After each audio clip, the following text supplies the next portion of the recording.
You're listening to Last Word Radio, where you get your last word.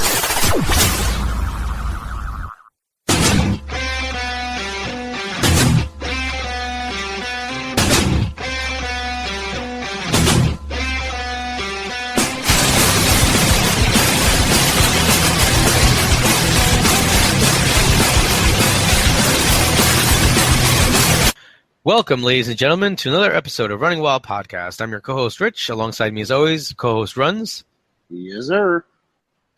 Before we get started with the episode, I just want to remind you guys that we're being brought to you in partnership with LastWordOnSports.com, as well as PWPonderings.com and Wrestling to the Max Network. You can find Wrestling to the Max Network on Facebook and on Twitter. All right, we're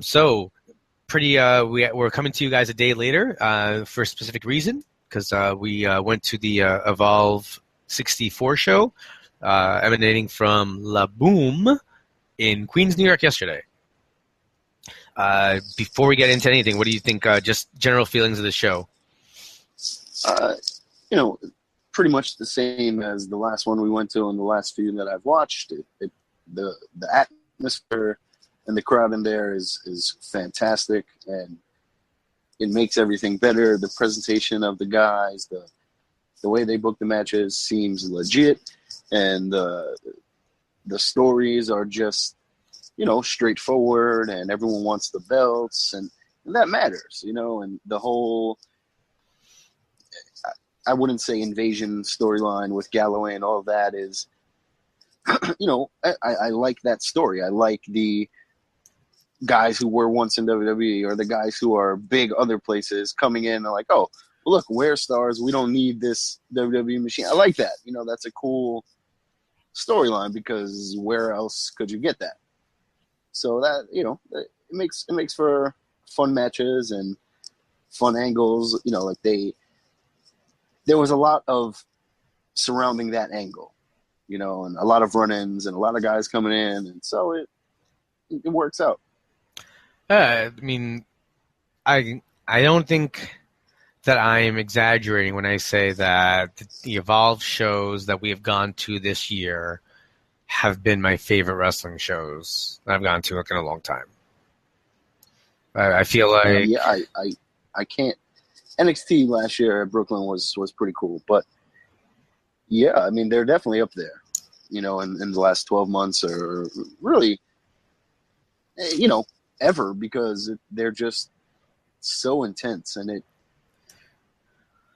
from the lowest guys on the card to the top guys, you care, and it's not just because we're going to the shows. That doesn't make me care. Trust me, that's just not a team. Just because you're on, I'm not going to give a shit. So, that's a win in itself. I think we've both been to shows like that. Yeah, 100%. And even in WWE or ROH or anything like that, there are guys that just don't connect. And Evolve does a good job of making sure everyone is connecting in some way, whether it's Yehai doing all the weird faces and the stomps and being different, or Darby Allin taking crazy bumps and selling. There are ways to get over without winning all the time. And that's what Evolve does, is they make sure everyone gets some type of shine, whether they win or lose. Winning means more, which also helps, but they make sure that there's good matches, there's back and forth action, everyone gets a little bit in, or if not, there's a reason for that guy getting squashed, and they use it. So that's the brilliant part, is they're hitting on all cylinders, and it makes for a great wrestling show. No, yeah, I really was happy to see almost every single person on the card. I hadn't seen Darby Allin before, but that was pretty sick with the bump he took. Which we'll get to, don't worry. Of course, love seeing Gargano. I was really excited about seeing Ethan Page. I legit don't like Riddle because he doesn't wear boots. But I like seeing him, bro, he's good, but I can't. Just want to hold on. You saw him after the show. Does he have shoes on after the show, or is he? Still I didn't see. I want to know that. That's important to me. Like, I want to know question.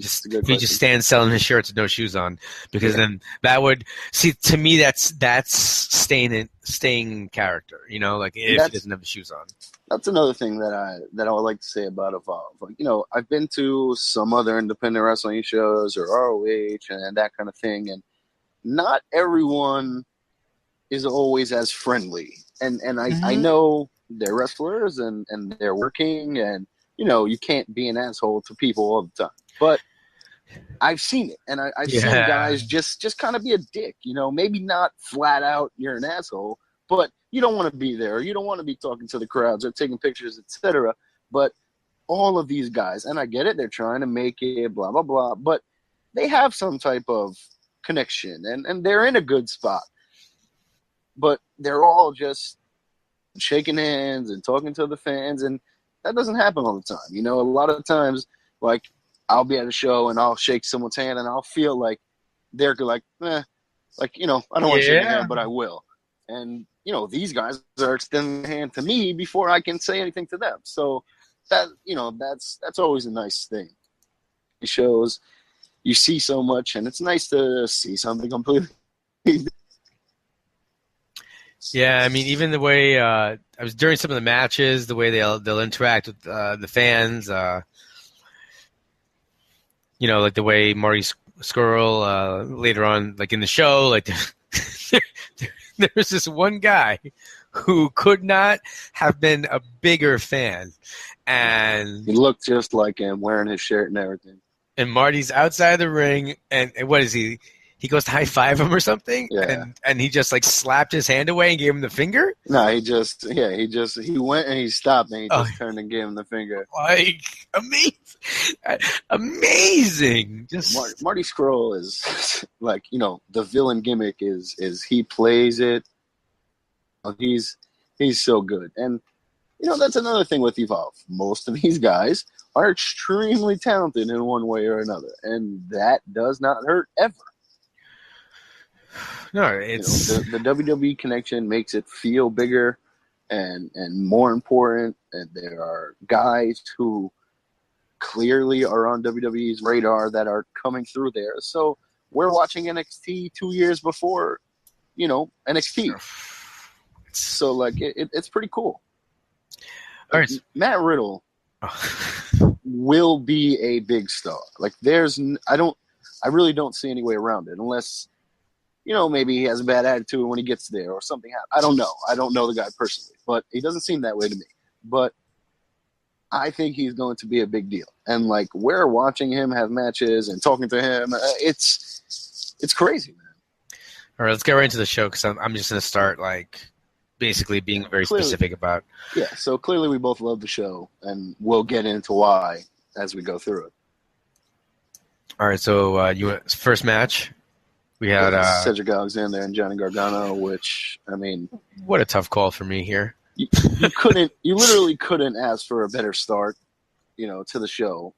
Johnny Gargano in Evolve is one of the most over wrestlers I've ever seen. You know, I've crazy. I've really never been a part of, like, that atmosphere. And, like, you know, to me, I'm getting into his career late, you know, so, like, when I would see him in Dragon Gate or whatever, I would be like, oh, okay, he's cool, but he's 5'5", and he'll never really make it to the big time, so whatever. But it's so cool to see how wrong I was and, you know, how far he's come. And so to be there in that atmosphere and like, wow, holy shit, like this is crazy because I'm not marking out like that. So I'm really just observing. I really like him, but I'm just like, wow, holy shit, like this is crazy. When I saw that it was those two, I was like, oh no, because I kind of mark out for Johnny, and then Cedric, I'm super excited to see him in a different role. You know, like I really liked him in Ring of Honor. I thought he did the good job, you know, playing the heel with Vita Scott as the manager, but nothing was happening, and it's just been really cool to see him. Then before the show, we read the news that he after one of the Cruiserweight Classic matches, they were just chanting his name. The crowd was chanting, "Please sign Cedric." And Triple H, so I read a little bit more about it. He actually brought him back out so that he could take a curtain call, which is just like, God, Triple H, you're good shit. And then, in front of everyone, extends that metaphorical hand, you know? The olive branch. I mean, I want to get a job that way. That's how I want to get a job. Well, I want to teach a class, chant my name, and then the principal has me come back into the class and then shakes my hand in front of everyone. It's awesome. You know, it's awesome that happened and that he got that respect. And I think that will just cement what was already coming, because once he left Ring of Honor, like as soon as he left Ring of Honor, he was in the Cruiserweight Classic and he was in Evolve. So like this was coming, you know what I mean? Like, he's been on their radar, and he's a perfect guy for NXT. My goodness, he can work. And yesterday was the first time seeing him in person. So, like, holy shit, man. Wow. That match, start to finish, was amazing. The crowd being so into it clearly didn't hurt when they were, like, mirroring each other and hitting all the same moves or reversing each other's move every time. Kicks, man. Sick. Holy shit, man. Like, just go out of your way to watch it, because we can't do it justice. It was an amazing match. Amazing crowd, and then just well done by both men. Completely agreed. You know, and it's weird because, like, as much as I really like Johnny and, like, you know, was happy to see him win, at the same time I was like, oh man, I wanted to see Cedric hit the lumbar check, you know, and pick up the win too. So I felt, and that's going to kind of be the story for me a little bit of some of the other matches too. I was happy with who won, but I would have been happy the other way, because I enjoyed both participants. Which is the beauty of Evolve, and why to me it feels real, because I'm a fan of most of this roster, and so I want to see everyone win. So, like, most matches can go either way, and we'll have the Ethan Page and Yuta match, and like Ethan Page kills him.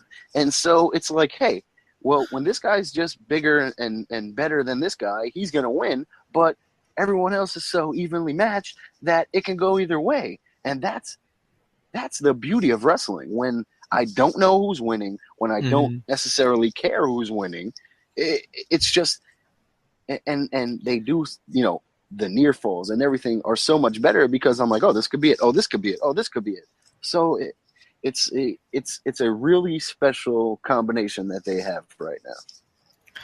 So the only bummer, I guess, right when the show started, actually before that first match, was Stokely coming out and saying, so I'd been reading on Twitter, and Sapolsky had actually been tweeting that he's been dealing with it all day, that Hathaway, because TJP might be getting a title shot against Thatcher in Massachusetts, which will be tonight, he will be taking the day off to rest and not wrestle. So I thought this was complete work. You know, I mean, you're tweeting it out, you know, the show starts and they say it, but no, it was legit. They just, you know, TJP did show up at one point during the night, and we'll talk about that, but he was really off the card. I mean, what do you think about that? It'll be interesting to see if we ever get a real reason why, because clearly, like, a night of rest is a joke. But it's weird, because he was going to wrestle Sabre. He was there.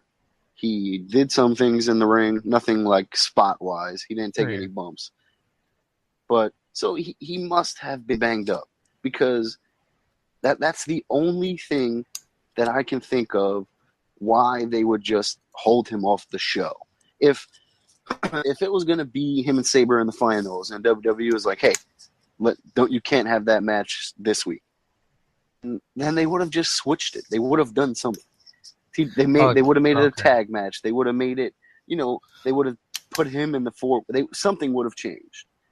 And just to not have him on the show was kind of like, oh, that's the legit, you know.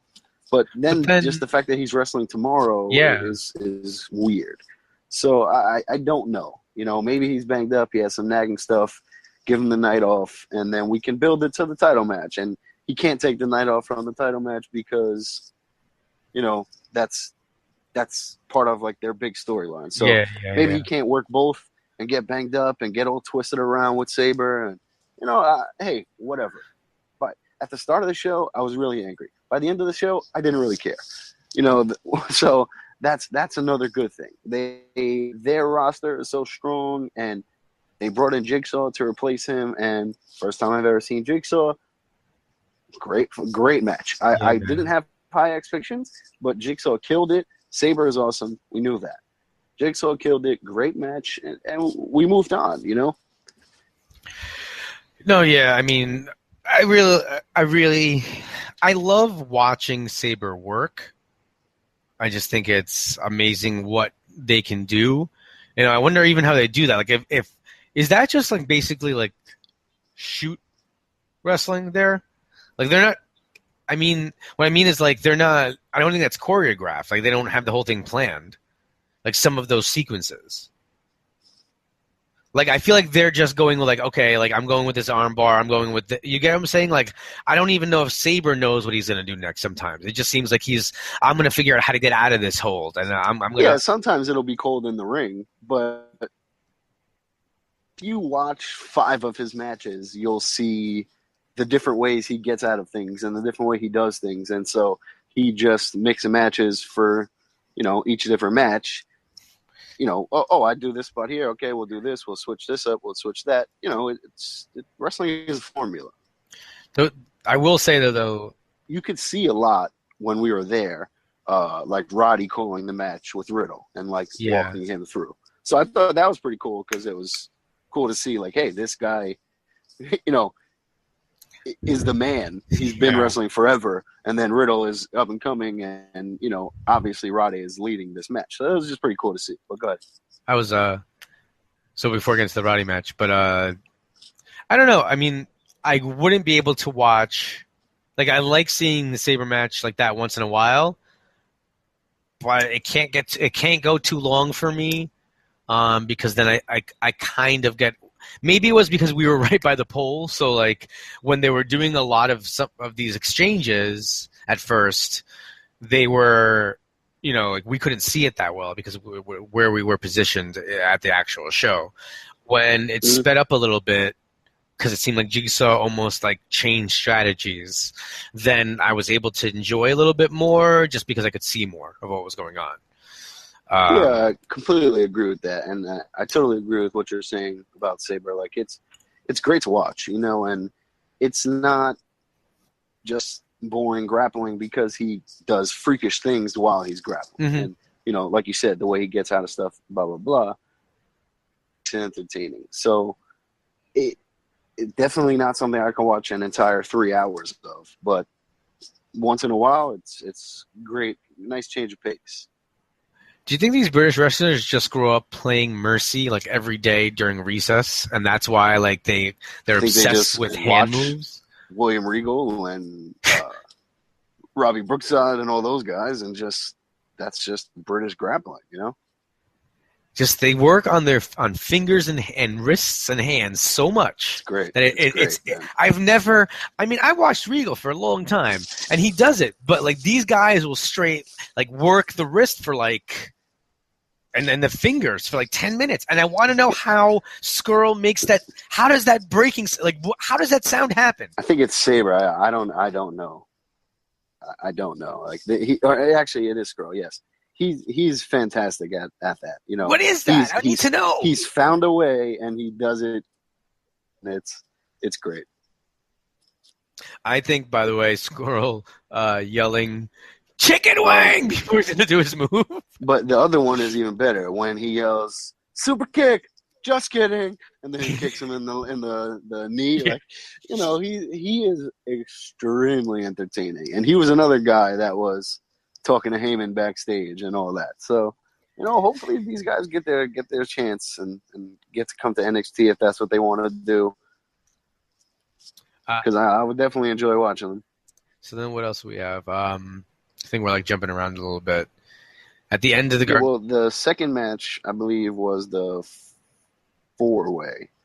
Yeah. Because we had the whole Darby Allin. Galloway came out and jumped Gargano. Ethan Page saved him.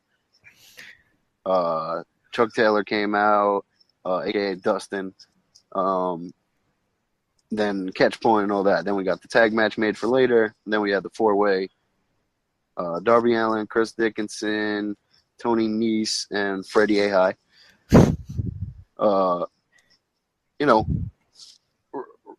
Right off the bat, Darby Allin runs at Chris Dickinson and takes maybe 4 feet high off, like above the ropes, backdrop to the outside, hits the steel rail, knees first, and then falls on the back of his head and rolls over on the outside.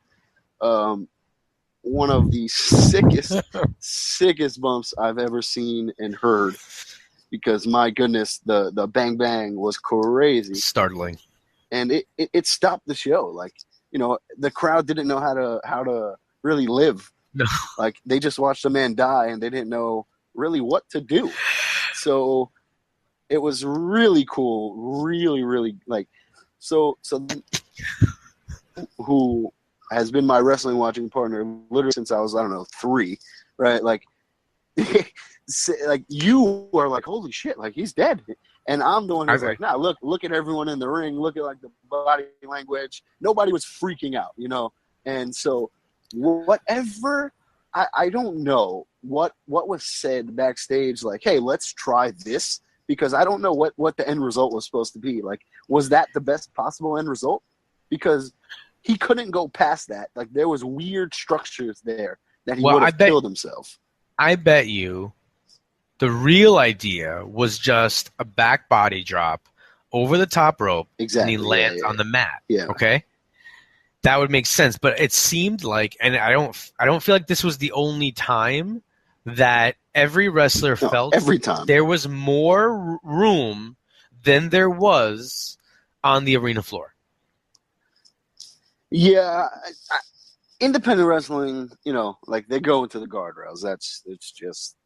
It's something that's done. There's not a lot of room there. It's a common hazard, but I get what you're saying. It was just supposed to be a backdrop to the ground, but like, would that high of a backdrop just to the outside, would that have warranted the guys all in the ring? Like, yo, what the fuck? Like, you know what so I don't know what that spot was supposed to be, if that's exactly what it was supposed to be, and just take a sick blue bump.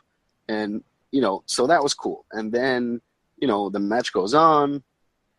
Darby Allin stands up. He's like struggling to stay on his feet, blah, blah, blah. The crowd cheers. He's still struggling. Eventually, he comes back in the ring. The match is fine. Immediately after he comes back in the ring, he tight ropes and does a leap of faith backwards into the other 2 guys on the outside. And then later on in the match, he takes a razor's edge, a ridiculous razor's edge, because he threw him from Chris Dickinson off the top rope and then gets nailed with a 450 from Nese for the pin. And let's not forget that Dickinson, to just paint a picture for you, Dickinson is on the top rope. He's sitting on the top rope. Darby runs at him, and he locks him around the waist from the top rope and is able to hoist him up. And you could see that it wasn't that like Allin jumped. Like, this dude just deadlifted this guy up off the mat onto his shoulder to set him up for the fucking razor's edge. Yes, and then launched him. And, so Nese gets the win. And then everyone's in the ring, and Chris Dickinson yells at Darby Allin, like, get your ass in the ring, get up. So then Darby Allin gets in the ring.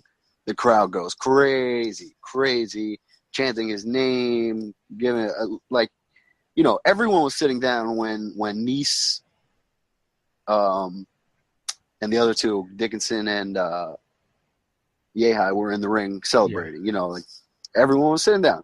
And as soon as Darby Allin got in the ring, the entire place stood up. Everyone was chanting his name. Everyone was clapping.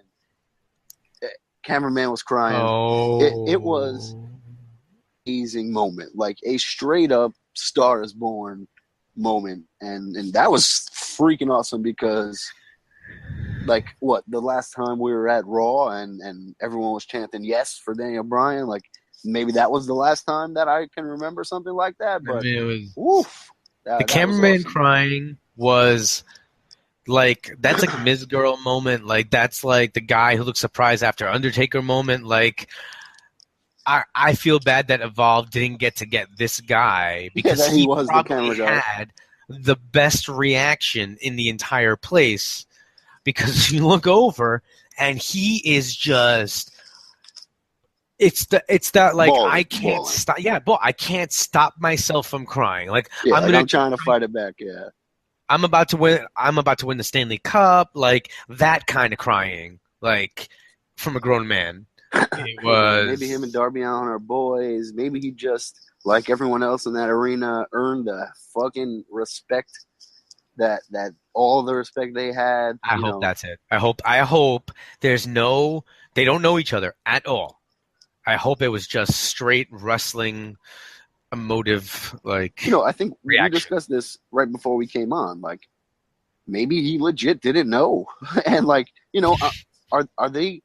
My God, I wonder if they. I don't think they prep the cameraman like, hey, this guy's gonna die. Like, I think they're just like, hey, be here at this time. Like, like, hey, move to the right side, and or something like that. And they film it. So I don't think he was necessarily privy to everything. So maybe he really thought he got hurt. And to see him come back and fight back and then get that ovation, touching moment. I mean, I'm not going to cry in front of 700 people, but that's a touching fucking moment. That was awesome. That's the thing that I'm going to remember more than anything else on this show is Darby Allin. Yeah, I mean, for me, it might be Riddle's ridiculous feat or Galloway and how large and freakish he is. Like, he sat down on the guardrail directly in front of us, and I would, like, it was an eclipse. I couldn't see a thing. Like, how big that guy is not really normal. And E-ring, he's a little bit smaller, but like, I don't think he was this big in WWE. Like, he's just a wide house. Like, he doesn't have muscle tone. It's just like, he's just huge, man. Yeah, like I gave him the finger, and I will. He got scared. It wasn't a joke. Like, so you were sitting next to me. You saw my reaction. Mm-hmm. Like, he was like looking looking around the crowd, and I was like, "Fuck you!" And then he looked at me. I went, "Huh," and I just put my hand down. Like, looked. I averted my eyes because I'm a little bit mad at myself. Like, he's too big. I'm like mad at myself that when he was sitting there, I wasn't like standing up, like giving him the finger, because I think that would have been a cool thing to see on the live feed. Like, take a picture of myself giving him the finger, but whatever. It was fun times at Evolve. But yeah, so after the 4-way. Oh, and it's great seeing Nice. I mean, we saw him at a Catholic school gym, like, I mean, look, all respect to WrestlePro, because I actually really like that show we went to, but seeing Anthony Nice at WrestlePro and then seeing him, participate in the Cruiserweight Classic, and then seeing him at Evolve, it's just really cool. I don't know. Yeah, it is, and like, I remember talking about it right away, like at those WrestlePro and but you knew him a little bit better, yeah. He's a guy who looks like a wrestler, so he's been in Evolve, and I think he fits perfectly there. What is this, a premier athlete brand? I'm a little. It was him and Caleb Conley. Oh, okay. I know. I've got signed to TNA recently. Yeah, and maybe Vita Scott. They had a girl with them, and they were just the. Yeah. Oh, okay, cool. That makes sense. Yeah, so that's all that is. Well, yeah. Right. So I think then next was Utah, right? Utah, which I hilariously tweeted. I know, Utah. Great job. But I thought of Point Break, Johnny fuck it. Utah. You don't know how to that's spell it. right. I'm gonna spell it how it sounds, man. Yeah. But yeah, so just a straight squash, and Page gets on the mic after, and he wants Gargano. Gargano needs his help, and all that kind of thing, and he's here to help him. It seems a little bit fishy to us, but I'll give Ethan Page his benefit of the doubt, and I'll roll with him, and I'll believe that he sincerely wants to help Gargano, and I'll roll with it. We're gonna have an interview later in the show, so make sure you guys keep listening with Ethan Page.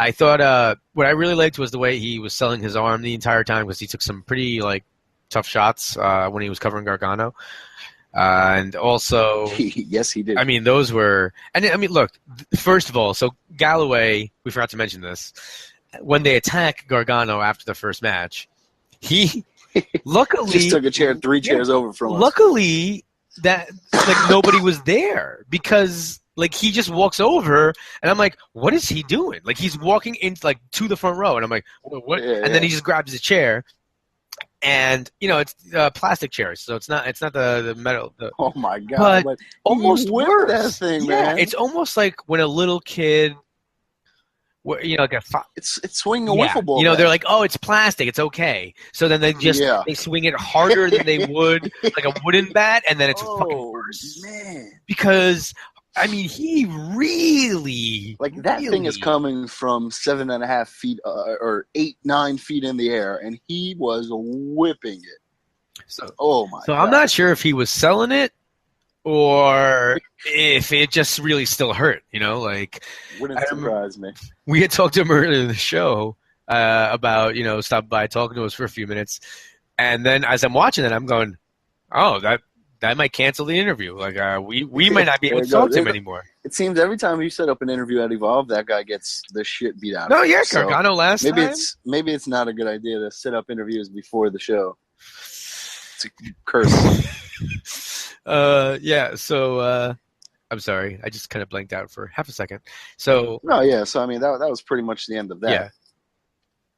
I thought it was cool the way the crowd was chanting friendship, though. Yeah, that friendship. Then the next match would have been Riddle. Yeah, Riddle and Roddy. So now I'm not gonna lie to you. I immediately thought that Roddy was in. I was super excited to have see Roddy. I mean, I've seen him at Ring of Honor, but this is a more intimate venue. I just think the guy's great. So I really thought this was a no-brainer. So I was legitimately shocked when Riddle won. See, this is another case of either guy can win for me. This is Riddle's promotion. This is his. Roddy is coming into Evolve. That's where Riddle is stationed. So to me, that gave Riddle a shot, but it's Roddy. So who the hell knows? Riddle losing to Roddy wouldn't necessarily kill him, but it wouldn't help him. It wouldn't keep building him the way that they're building him. So I kind of figured he was going to win. I didn't think he was going to make him tap out. That was pretty cool. And I mean, I've seen Roderick Strong a while ago, but that was before he was the ROH champion, and so he's really grown and changed a lot since then. So to see him and the backbreakers and the chops and the stiffness of the elbows and that kind of thing, and that just plays into Riddle, because that's what Riddle is. He's a real fighter. And that was a great match, hard hitting, really well paced, back and forth. Riddle surprised the hell out of me, man, because he's hanging in there with these guys, and he's believable, and he's getting the crowd's reactions, and he's funny, he's charismatic, and bro, he that stuff is just hilarious. Clearly that's just something he says. Clearly he just says bro. So to just realize hey, this is working, let's just run with this. Genius, man. And really fun to watch him grow and watch them make him into a star. I know Roddy's done it a million times, But I still don't get how 10 minutes into a match, that dude just goes full out like crazy cardio and runs 1,000 times around the ring. Jumping knee, superplex, then stand them up on the ropes and just forearm, back and forth. Like, that's why I love Roderick Strong is the chain wrestling, because he's been doing it for 10 years, like, plus. You know, he's the master of the combinations, and I fucking love it. You know, it's so entertaining and so fun to see the combos, then trying to get the pin. It makes it feel real. You know, it's just something that keeps coming back to Evolve and, you know, Ring of Honor, etc. But it makes it feel like you're trying to do everything and anything you can to beat this man. And if you can't, that just makes him even better. And, you know, like, after the match, you know, Riddle gets the win with the tap, like we said. But after the match, they hugged, and, like, Roddy was smiling and saying something. And you could just feel like it was like, hey, you're better, you're as advertised, kid, like, or you know, you're good enough. And so I like that, the sign of respect and that kind of thing. It's really cool. I really like the venue, but one of the only problems I have is that the light and the sound that actually makes it cooler also restricts the wrestlers in certain areas of the ring, specifically in like 2 of the corners. So one of the things that just shows me the way that Roddy's really like a ring general and has been doing this a long time is like just on the fly. It's like fans were yelling like, "You're gonna hit the stuff," and he was able to superplex a pretty tall, long Riddle, like, and have him like meander through the things and not hit them, which I thought was just an impressive show. It's funny that you mentioned that, because like when I was watching it later, and like Tracy Williams, I think, does a superplex to someone else, and he, like, the angle of it is just straight back instead of up, and like, so the guys who have been working in La Boom or for Evolve just know, and, you know, they alter how they do it for that. But for Roddy to come in and, like, the crowd, you could legitimately see it because he was right in front of us. But the crowd was chanting, and then he looked up and was like, "Oh, okay," and then he, you know, took it back. So it just, you know, professional. Yeah, great stuff.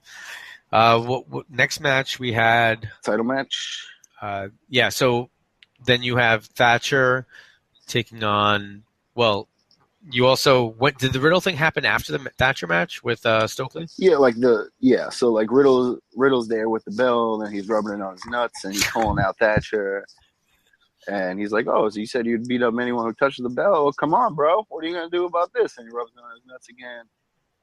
And then Hathaway comes out, and, like, Riddle tosses the belt at him, so it hits him. So, like, Thatcher, I don't even remember if he did anything, slapped him or whatever. He like broke his thumb. Like, he took yeah. There you go. Just mad quick. Yeah, so, you know, he broke his thumb real quick. Hathaway ran out, and then Riddle left.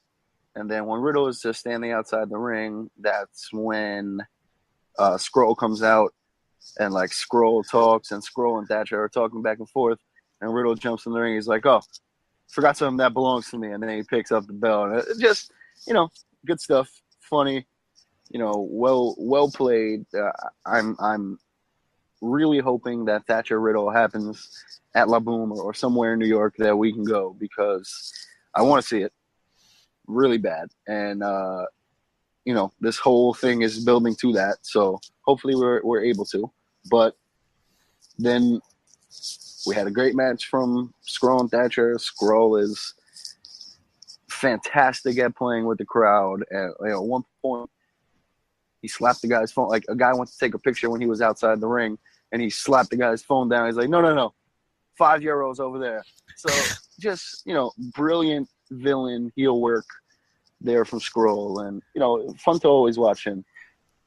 Thatcher gets the win, you know, whatever, the crowd booed the crap out of it. Yeah. But I get it, you know, Thatcher is that guy, and whatever. When he's the exact opposite of Riddle, so it makes it cool to see the clash of worlds, you know, coming towards us.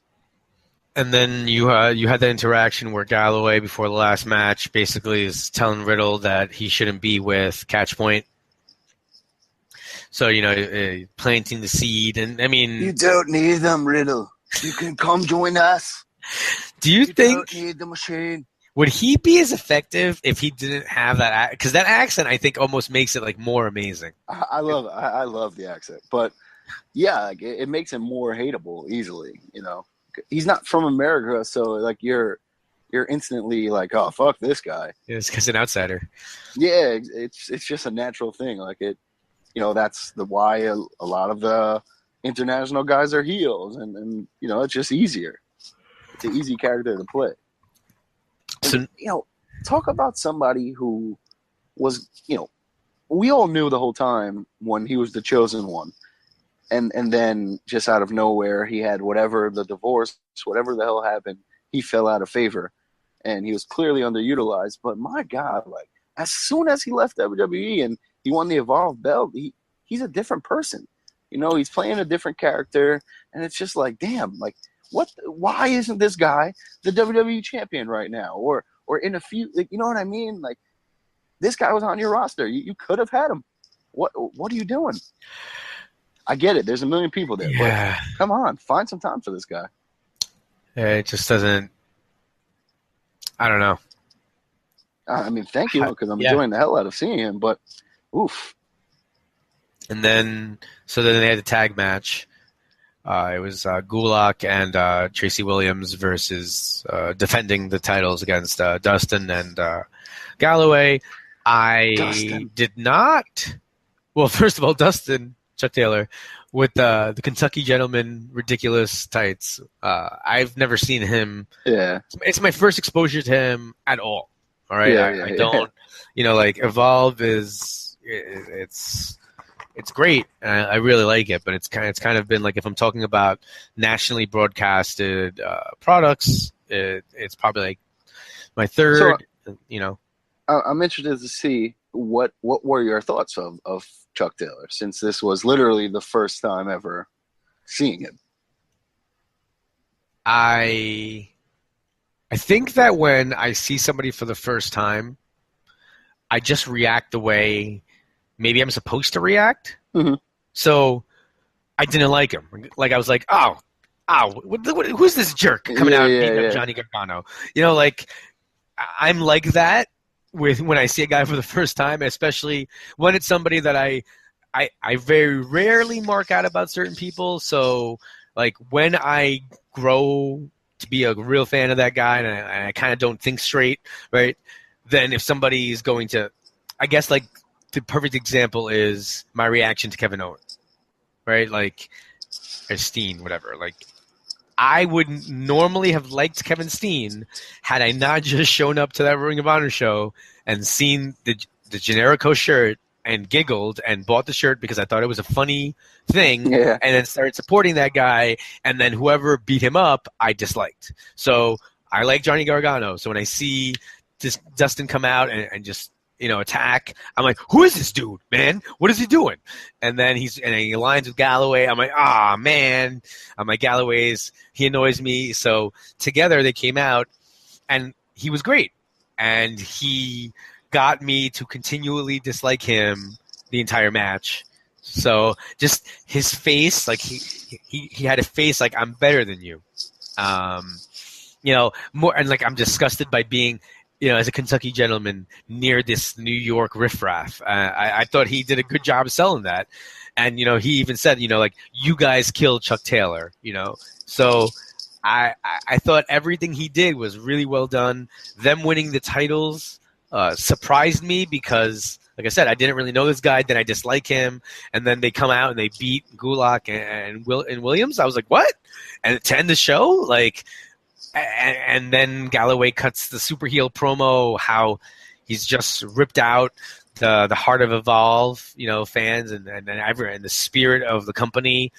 And I agreed. I was just like, yeah, you have, man. Like, thanks, guys. Like, what did you guys do? You ruined everything. And I walked away saying, even though I already have plans on September 11th, I'm like, I need to know what time the show starts. I want to be here because I hate you two. and I want to boo you again. And that's the brilliance of like indie wrestling is like it's so easy to make a heel like when that guy comes out and says like fuck this company, because everyone who's in the crowd is there because they love this company. So overall, it was a great show. I'm looking forward. I'm upset that I'm going to be away for the August show in Brooklyn. I wonder also how the change of venue will affect like the way. I mean, just the way the crowd is and the way the matches feel. But I'm looking forward to them coming back in September. September 11th, which is just kind of a weird day to have to go out. But I just feel like that's a weird day in the city over here. But it's been a long time. But, I just feel like it's still a tough travel day, I guess, around here. Because there are always things going on in commemoration. So I'll see how that affects attendance and everything. But I'm looking forward to that show. You're probably going to somehow end up at the Brooklyn show, which is going to make me very upset. But I don't know. I want to go badly, but like SummerSlam the next night in Brooklyn. Like I don't think I need to go there 2 nights in a row again. That was enough last year. So we'll see. It depends. You won't be around, so it's kind of like what's really the point, Freaking Cape Cod. I'm excited to go to Cape Cod. I'm excited. I'm just my poor planning. That's all. Yes. Probably the worst weekend you could have went, but that's okay. Yeah, there's only 10 other weekends in the summer. It's all right. So let's transition. That other company, WWE, that had a doubleheader with Evolve that night. So again, I think you and I kind of feel the same about this. I just want Tuesday to come. I want the draft already. I'm heartened to see some things. I like seeing Zack Ryder getting a push. I was super excited about Darren Young winning the title shot against The Miz. Want to see how that works out. Finally, we get to see Bob Backlund and Darren Young in the same room together. Let's just hope, because this is exactly what we all want. This is building Darren Young, building Zack Ryder, giving the Divas 2-3 matches, this is the brand split. This is the point. We're having people win matches that don't win matches, and people get TV time that aren't ever on TV. And this is what I enjoy. Everything now, there's some type of storyline. Everyone's getting involved. Everyone has a reason for what they're doing. Stuff is going on. And that's the whole point. You have guys like Kevin Owens shitting on Shane and guys like Ambrose shitting on Stephanie, and it's setting up 2 clear sides, and I think SmackDown with Shane is going to get Ambrose, because maybe that's why Rollins wins the belt on Monday, so that they can draft Ambrose second and not have to worry about it. You know what I mean? Or wow. I don't know, but the Rollins Ambrose stuff has been great. The AJ and Cena stuff, I've enjoyed the hell out of. I like Enzo and Cass. I like the beat up John Cena stuff. The club is entertaining, period. And this is a good match. And yes, I cannot wait for Tuesday. Like this is going to be crazy, because it seems like they are legitimately drafting, like kayfabe, but like they're selling. Would you pick John Cena first? He's been in the WWE for 15 years. How much time does he have left? And this guy is this, and this guy's enough. So it's gonna be freaking awesome to see where guys get drafted, who gets drafted where, what's going on, and it's gonna be I can't wait. But yes, I'm completely with you. Can't wait for Tuesday. Excited for Battleground. Hopefully, definitely, we're getting, I would say, about 5 people who tweeted in the ring last night, call-ups from NXT, right? We're definitely getting at least a handful. They're making it a little bit obvious who's getting called up, but that's okay. It's perfectly fine. All 5 of those guys should be getting called up and should be getting the notoriety of getting called up by getting the ovations and the thanks from NXT. So that's great. But, everything changes after Tuesday. So there's really no point of oh, what does Rollins Ambrose mean in the big picture? It doesn't mean shit because they're going to be on different shows in a month. So, that's where we're headed, and it's weird timing because they have a pay-per-view that week. But hey, it is what it is. Yeah, no, I mean, I kind of forgot about Battleground. I'm gonna have to watch it on delay because I'll be at. So I'm gonna turn my phone off. I'm gonna go to Guns N' Roses in Jersey. So it should be. Network. I Could you just imagine? But I just, you know what it is? I increased my data plan to the 6 gigabyte. Yeah. Okay. It's probably I free swear. Wi-Fi. So let me be clear. My first bill, I went over, right? And I was like, that's never going to happen again. Then it was about to happen again. So then they were like, you should increase it. So I increased it. I went over, even when I increased it. So now, like, everything's been fine, even though I'm playing Pokemon Go, like, absurd amounts. So I'm scared of what that's doing, and my wife's playing it, so I'm scared of what that's doing in our plan. I don't need to be, and it's her birthday, man. I can't sit and watch Battleground. Like, the name makes it, if it was SummerSlam, Survivor Series, like, I can't skip this concert that's her birthday present to watch Battleground. You clearly, yes. Saying Battleground would be the end. Yeah, of it. that I don't. There's a joke somewhere about a fight and a Battleground, but I can't put it together quickly enough for it to be funny. So we're just going to continue. You'll be having a real life Pokemon battle after that one. I saw, by the way, a video of two guys in a supermarket who were clearly getting physical, and then one guy definitely looked like he was dressed like Ash, and then they just suddenly they threw Pokeballs on the ground. And people are all watching, and then guys just came out dressed as Pokemon and started, like, hitting each other. Like, he's like, Pikachu, quick attack, and, like, ran at a Charmander. A guy in UFC, or not in UFC, he was in Bellator. He knocked the dude out with a knee, right? And then walked to the other side and rolled a Pokeball at him. Are you kidding me? He just he literally caught them all. Just fantastic. Fantastic. Yeah, so Battleground, but it's all about the draft. It'll be good. It'll be a good show. It's going to be good, yeah. If Bailey is Sasha Banks' partner, right? Then that women's match is must see. Then the 6-man, great. The triple threat for the title, great. Zack Ryder, I love it. Darren Young, I love it. Perfect.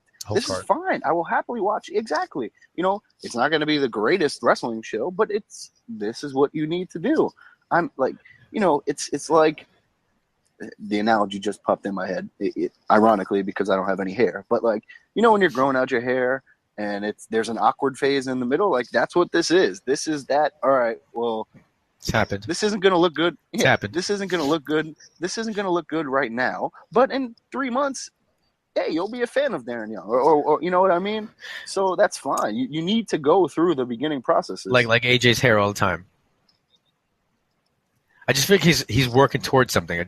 You know what it is? He's always wearing a hat. I think that's why his hair looks so weird. His hair literally looks like he just wears a hat all day and then takes it off right before he goes out.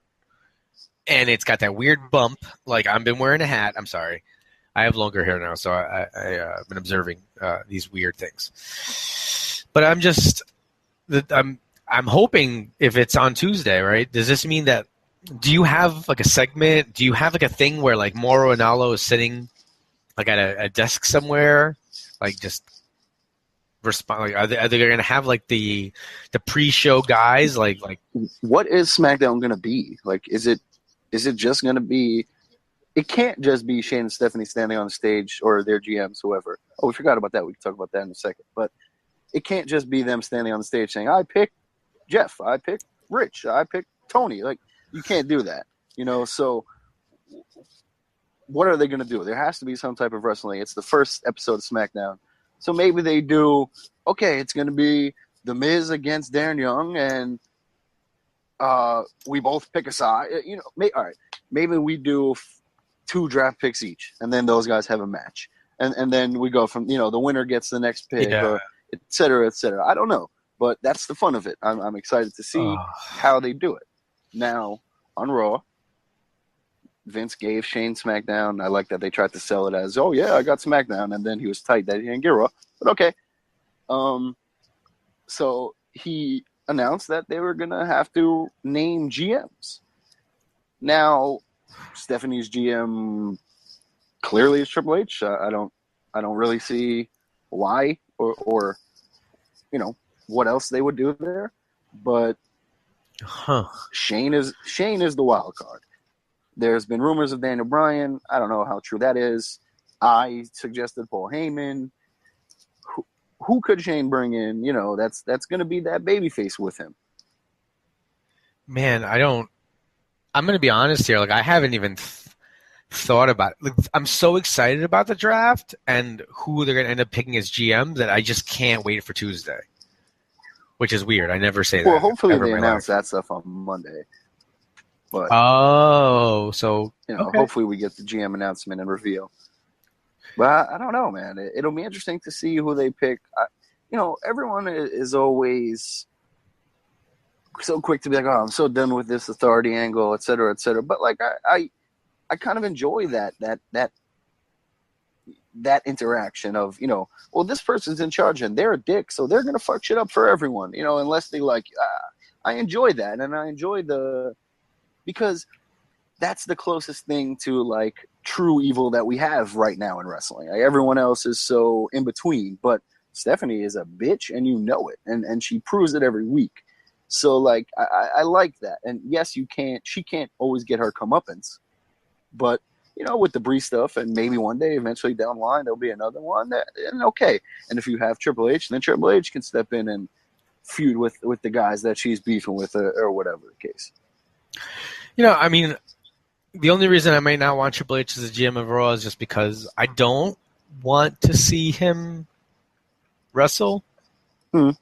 Not because I don't like him, but because I want him to be spending his time doing stuff like bringing Cedric Alexander back out in front of the crowd and shaking his hand. I don't know. I just want him to focus on this amazing stuff. But I guess I feel like if you have a guy who's capable of wrestling being the GM and you're going to have him do heel stuff, you need to have an eventual payoff of him fighting.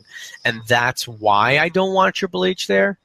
Because I don't want to continually have some sort of payoff with him and somebody. I literally I said this, I think the first time that they were all on Raw. Like, this is coming down to Shane versus Triple H. Like, that's, so whether it's for complete control of something down the line eventually or whatever the case, maybe Survivor Series, we get a brand versus brand, blah, blah, blah. But I think more than one way, we're going to get some iteration of these guys actually fighting. Do you think Survivor Series becomes the old bragging rights? Well, I think it can just be the old Survivor Series. Fuck bragging rights. Like, just, have the two teams fight each other and one wins. What do you think about this pay-per-view every 2 weeks? Well, possibility. For me, I clearly don't mind, because what else do I do on Sunday night? I can happily watch a pay-per-view. But, whatever. I mind. I'm not sure if it'll be 2 months, 2 a month, or if it'll just be every month. There's one SmackDown, one Raw, et cetera, et cetera. Do that. Please do that. Please do that. I can't handle it. It's too much. I don't know. I know it sounds crazy. It's not that I don't. It's not that in a perfect world I would not be thrilled. Okay. It's that in my world, your current living situation. Yes, I cannot watch that much wrestling. I can't. I don't know. I just, it's going to be, we'll see how it goes. Thankfully, I'll give us a quick blurb. A lot of Ring of Honor changes. There were tapings last night. I'm not going to spoil anything for those of you guys. If you want to read spoilers, you can head over to pwponderings.com. I got spoilers up there. All right. I heard one thing that I just was like, what the hell? Oh, okay. Like the War Machine match? Well, War Machine has been having some issues with Keith Lee and Shane Taylor, that Keith Lee and Taylor kind of ran out and kind of cost them the match against the Addiction a little bit. So they've had some backstory. So they're trying to build up these two guys, and they're going to be. This was a TV taping yesterday, so we're going to see that more developed. And I think this is the first time they'll be on TV, right? Yeah, and Ring of Honor is on what I do. taking the pay-per-views out of account almost, I've kind of the last couple of tapings, or this taping and the last one, I thought they did a pretty good job. I like the way what they do with their promos and the kind of the promo videos and the back and forth, backstage talking, not always in the ring talking, which I enjoy. I think the only thing that came out of tapings that I just didn't understand, and honestly doesn't even matter, but the cabinet, Caprice Coleman and Kenny King and Red Titus beat Dalton Castle and the boys, which I get that it's Dalton Castle and the boys, but why even put Castle in that spot? Like, why are you having him? I mean, not everyone can win every match. Like, he's the mid-card guy. But he shouldn't be. His gimmick is good. What do you want him to be, the champion? Yeah. That's not going to happen. Like, he's the mid-card guy right now. And until he has more time or whatever, then he'll continue to grow. But from where he was when he first started to now is a big, big step. And, that's just going to keep getting better. And then you'll see shots of Jay Briscoe with no hair for the first time. So kind of interesting to see a new look for the guy. And the tapings are good. So when they start to roll out, we'll talk about them more. I don't want to go into it too in depth here, but definitely, hopefully this is changing stuff. They're leading to Death by Dishonor is the next pay-per-view. The only thing about that is they're going to be bringing more New Japan guys in, so we'll see how the card shapes up. I really hope that they continue to focus on their product. There are a lot of rumblings that some people are unhappy backstage. We know that Moose just left and Roddy just left. So I don't know. We'll see. We should briefly, right before we get to the trivia and wrap up, whatever. Moose going to TNA. Really cool. I was watching the Destination X because, it's a pseudo pay-per-view for them, and I enjoy watching those. And I wanted to see the Brother Nero fallout, etc. So I definitely wanted to watch. And I was watching it. Bennett was talking about burning down TNA and calling for backup. And, we had the conversation right before it happened. Like, who the hell can he even bring? Who's out there? And not once did I really think of Moose. And then, boom, there he was. And I was like, oh, shit, this is pretty cool. I like this pairing.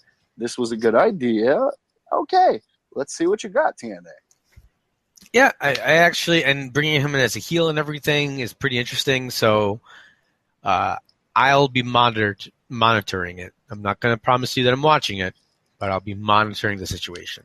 I mean, it's basically like you're watching a better produced, maybe worse overall Ring of Honor. Like that's, it's Eddie Edwards and it's a big Lashley and Galloway, EC3. Who were we just talking about? Moose, Bennett.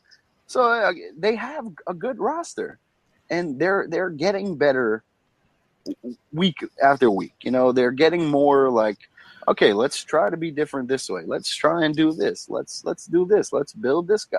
So they're getting a little bit smarter. We'll see if that lasts. All right. Well, with that, let's move into our trivia. We have 4 questions from 3 people. Adam sent us 2 questions this week. First one is, what was Dean Ambrose's first finisher called? Now, I feel like it wasn't Dirty Deeds. Definitely wasn't Dirty Deeds. I don't know, like if it. I don't know. I'm gonna have to stop with these. Like, what was this guy's first move, and when was this guy's first appearance? Like those are little tiny details that I can't possibly remember. I watch too much wrestling and absorb way too much wrestling knowledge to remember what this guy called his first move 4 years ago. I can't.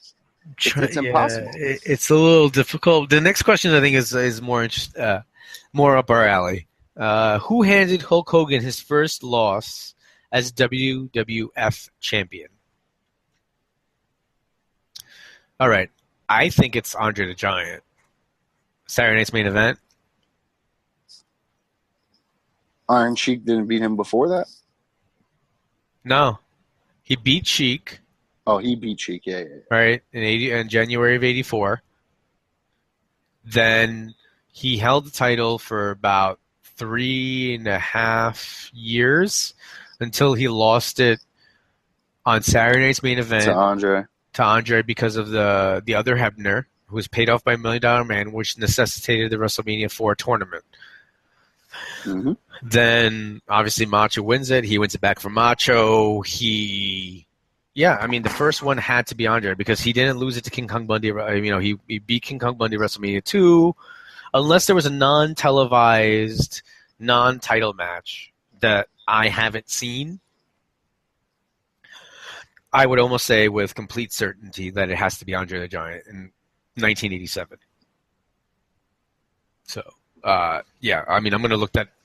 I don't even look that up. I know I'm right. Hold on. You can move on to the next question. I'm in the process. But in that process, from 1984 to the year 2000, right? Yeah. 16 years. Hulk Hogan lost 26 times total. I mean, his entire career, he never lost. No. They just built up somebody. They just built someone up, and then he just beat them. The Machine. The Machine. I can't do the Scottish voice. 6 times. All right, the next one is a weird one, and I hope this is not my sister, because this is from Michelle from Queens. I don't think my sister listens to the show, so it's probably not her.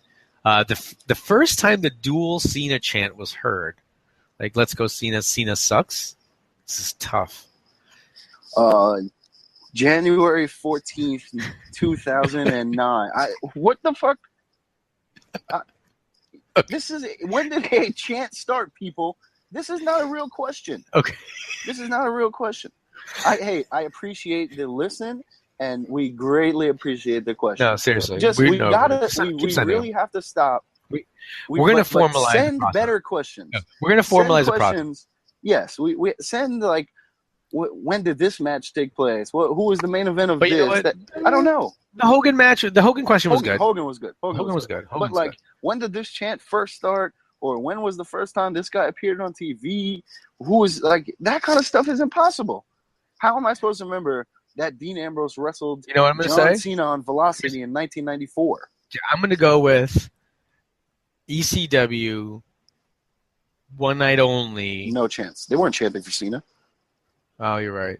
Okay. Maybe like when he came out on Raw, like the first time, the draft or something like that. God only knows. Okay. Do you know the answer to that question? Like, send us the answer, please. No. Send us the answer. Michelle from Queens. Rich, call your sister. Michelle from Queens. When was it? Please. I would like you to send me the answer. I hope I can't wait to get out of this podcast and call my sister and see if it's her. And then the last one is Dan from Jersey. This is okay. I think I know the answer. Longest reigning WWE Tag Team Champions. Mundrick? Yeah. Right? I mean, don't they always say it's them? I don't know if they always say that it's them. Well, I guess in my head they do. Because if it's WWE, I'm going to be like semantic and go with it's WWE Tag Team Champions, right? Like, so it's not WWF. I'm going to Reigns right now. SummerSlam 2005. John Cena sucks. Let's see the current champions individually. This is second reign. I'm looking at Reigns. John Cena and The Miz have the shortest reign, which is funny. Yep. 10 minutes, and the longest is Lundrick. All right, yeah, 331 days. Yep. All right, nice. So thank you, Dan. Yeah, stuff like that. Thank you, Dan. Good question, Dan. I appreciate it. I Googled. I don't know if you heard me. They said SummerSlam 2005. It was a question on Reddit. So what the Cena thing? Yeah, said SummerSlam 05 was the first time. Now, hey, listen. That's crazy. If Michelle, if you are asking us and actually asking us, then I apologize. No, yeah. If you knew this answer, then I don't know what else to say. Then that's a fucked up question. Because how are we ever supposed to know that? But if you don't know the answer and you're legitimately just asking us when it started, well, there you go. SummerSlam 2005. I believe that's what it says on Reddit, so I'll take it as gospel. All right, so I guess we're so that's 4 questions. We definitely got Lundrick right. 50-50. All right, that's pretty good. I'm pretty happy with that. I mean, when was the first wave in the history of baseball? That's impossible to answer. So. First high five. The first time high five recorded, we have 1977. Was a guy on the Dodgers. I forgot his name. When was the first time somebody hit a clothesline with their left arm? I got you. It was Scott Steiner, and it was at Clash of Champions 24. See, that's where you're wrong. It was Lefty LaRue. Lefty LaRue sold out in 97. All right, so the last thing we're going to leave you with is the interview. So Ethan Page, All Ego Ethan Page, was nice enough to give us a couple minutes. So without further ado, enjoy the interview, and we'll be back right after. All right, ladies and gentlemen, I'm here with All Ego Ethan Page after Evolve 64. Thanks for joining us, Ethan. No problem. This change of heart, what's going on with the way you're kind of changing about who you're aligning with, and just tonight you ran out and you threw yourself on top of Johnny and took some brutal chair shots from Galloway. What's that all about? If you can actually check out the Kenny Johnson mini documentary on WWN Live's YouTube, it goes more in depth, but honestly, the biggest thing is I tried to take the shortcuts. I made it to the main event, but the very next night I was the opening match, and from that I had to scratch and claw to get back up to top tier matches. So I took a shortcut, but it didn't last forever, so now I'm trying to do it the right way. How do you deal with traveling and wrestling, and then also promoting up in Canada, your Alpha One, your own company up there? How do you balance the time doing that? It's really tough, but because this is my full-time job now, being a professional wrestler, that gives me during the week to train, prep for my weekends, and promote these events. Plus, I have a really awesome crew of guys in Canada who help me out a lot, so it makes my life a lot easier. But the most time-consuming thing is the graphic design, the website, Twitter. That's all me.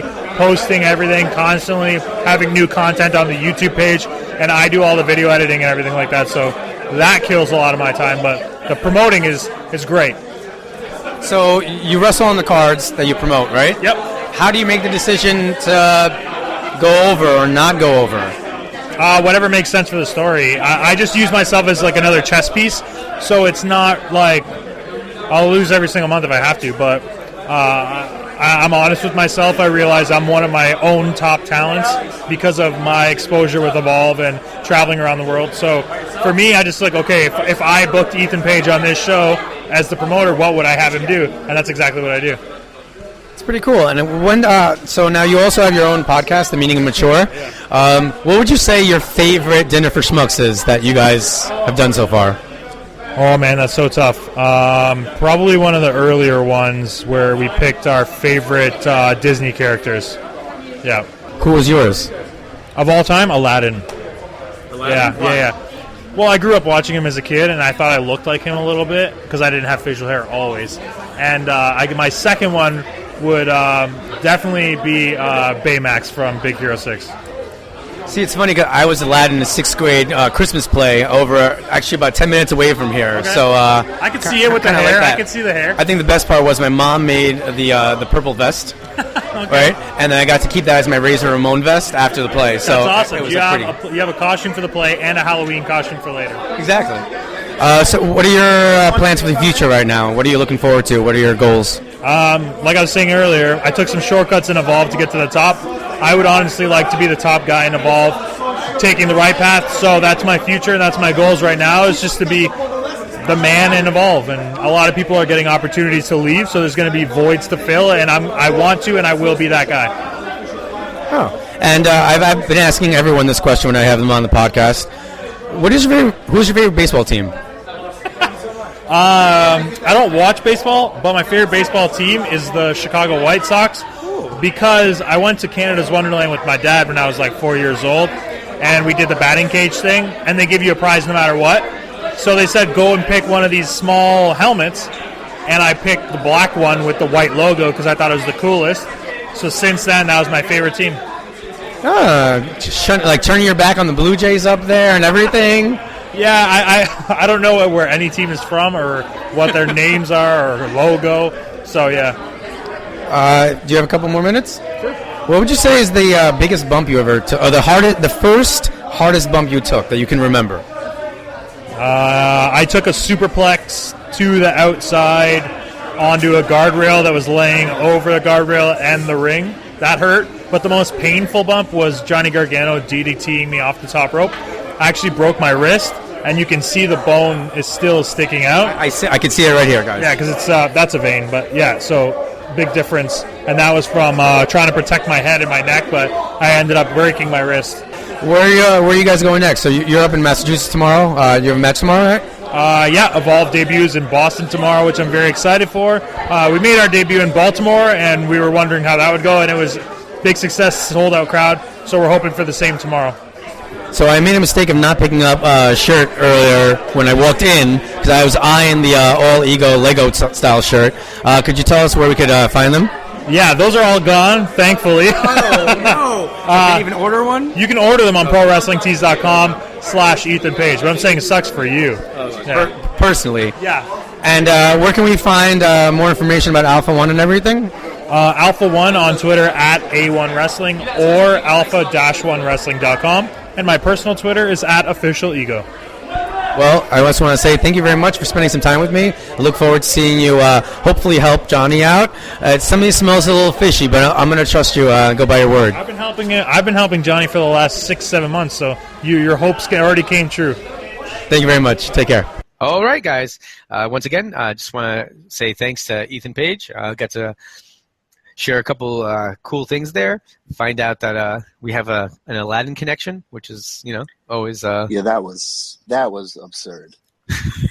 Well, it was just so weird. I mean, we literally were 10 minutes from where that occurred, so I felt like I couldn't hold that back. Oh, no, absolutely. You had every right to share that information. It was ironic, but yeah. All right, ladies and gentlemen, so just before we leave you, I just want to remind you that we're brought to you in partnership with LastWordSports.com and also PWPonderings.com, and where you can find us on the Wrestling Time Maximum Network. You can find us on iTunes, Stitcher, YouTube, Google Play, anywhere you find your podcast. Please go over to our iTunes page, subscribe, and leave a comment. All right, and you can follow us on social media. You can follow us on Running Wild LWOS on Twitter. You can follow me at Rich_Laconi on Twitter also. You can find us on Facebook. Make sure you follow us there so you can get the latest updates for all our shows and for our little anything extra that we're adding to our YouTube channel. And with that out of the way, just want to remind you that you've been listening to the podcast that is just too sweet.